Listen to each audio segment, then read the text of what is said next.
ಸೂತ್ರ 51 ಬಾಹ್ಯಾಭ್ಯಂತರ ವಿಷಯಾಕ್ಷೇಪಿ ಚತುರ್ಥಃ. ಪದಗಳ ವಿಭಾಗ ಬಾಹ್ಯ, ಅಭ್ಯಂತರ, ವಿಷಯ, ಆಕ್ಷೇಪಿ, ಚತುರ್ಥಃ. ಪದಗಳ ಅರ್ಥ: ಬಾಹ್ಯ ಅಂದರೆ ಹೊರಗಡೆ, ಅಭ್ಯಂತರ ಅಂದರೆ ಒಳಗಡೆ, ವಿಷಯ ಅಂದರೆ ಸಮಾಚಾರ, ಆಕ್ಷೇಪಿ ಅಂದರೆ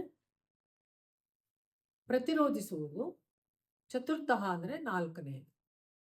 ಭಾವಾರ್ಥ: ಚತುರ್ಥಃ ನಾಲ್ಕನೇ ಅಂಗವಾದಂತಹ ಪ್ರಾಣಾಯಾಮವು ಪಂಚಕೋಶಗಳನ್ನು ಶುದ್ಧಿ ಮಾಡುವಂತಹದ್ದಾಗಿರುತ್ತದೆ. ಅದರಲ್ಲಿ ಮೊದಲನೆಯದು ಪ್ರಾಣಮಯ ಕೋಶ ಹಾಗೂ ಅನ್ನಮಯ ಕೋಶಗಳ ಪ್ರದೂಷಣೆಯನ್ನು ಹೋಗಲಾಡಿಸುತ್ತದೆ. ಉದಾಹರಣೆಗೆ ಕಪಾಲಭಾತಿ, ಭಸ್ತ್ರಿಕಾ, ಕಾಕಿ ಮುದ್ರಾ, ಅಗ್ನಿಸಾರ.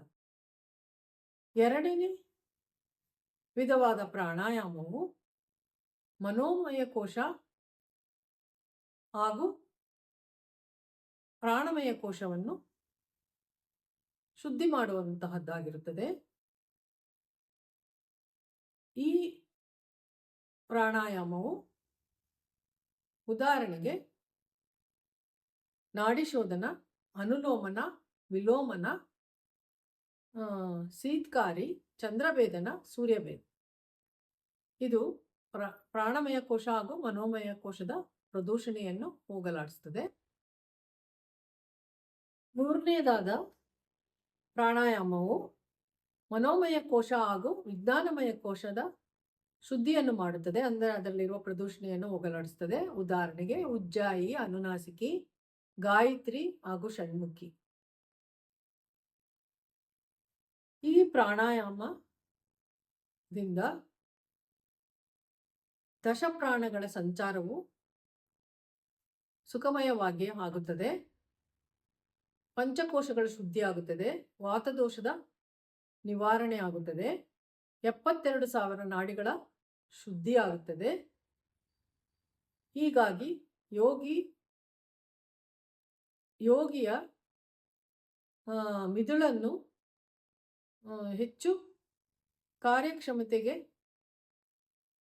ಹೊಂದುವುದಕ್ಕೆ ಅದು ಸಹಾಯ ಮಾಡಿ ಮುಂದಿನ ಸ್ಥಿತಿಗೆ ಹೋಗಲು ಅವನಿಗೆ ಅನುಕೂಲವನ್ನು ಮಾಡಿಕೊಡುತ್ತೆ.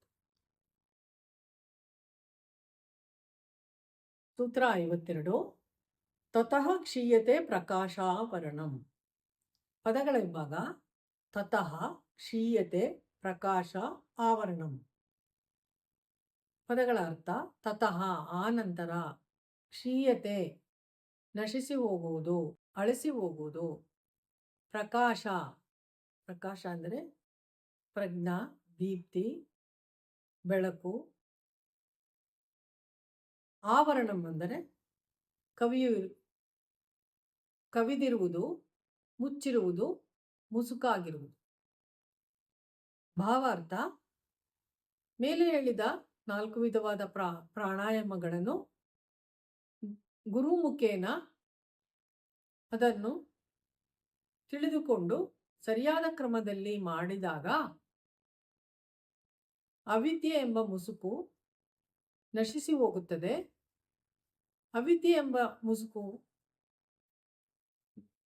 ಕ್ಷಯವಾದಾಗ ಅಲ್ಲಿ ಬೆಳಕು, ದಿವ್ಯ ಪ್ರಭೆಯು ಉಂಟಾಗುತ್ತದೆ. ಅದಕ್ಕಾಗಿ ಪ್ರಾಣಾಯಾಮವನ್ನು ಪ್ರತಿದಿನ ಮಾಡಬೇಕಾಗುತ್ತದೆ. ಉದಾಹರಣೆಗೆ ವಿಶ್ವಾಮಿತ್ರರ ಗಾಯತ್ರಿ ಮಂತ್ರ. ಪ್ರಾಣಾಯಾಮದ ಜೊತೆ ಗಾಯತ್ರಿ ಮಂತ್ರವನ್ನು ಕೂಡ ಪಠಿಸಿದಾಗ ಪ್ರಭೆಯ ಸುತ್ತಿರುವ ಅವಿದ್ಯೆಯು ನಶಿಸಿ ಹೋಗಿ ಅಲ್ಲಿ ಆತ್ಮಪ್ರಭೆಯು ಬೆಳಗುತ್ತದೆ ಎಂದು ಈ ಸೂತ್ರದ ಅರ್ಥವಾಗಿದೆ.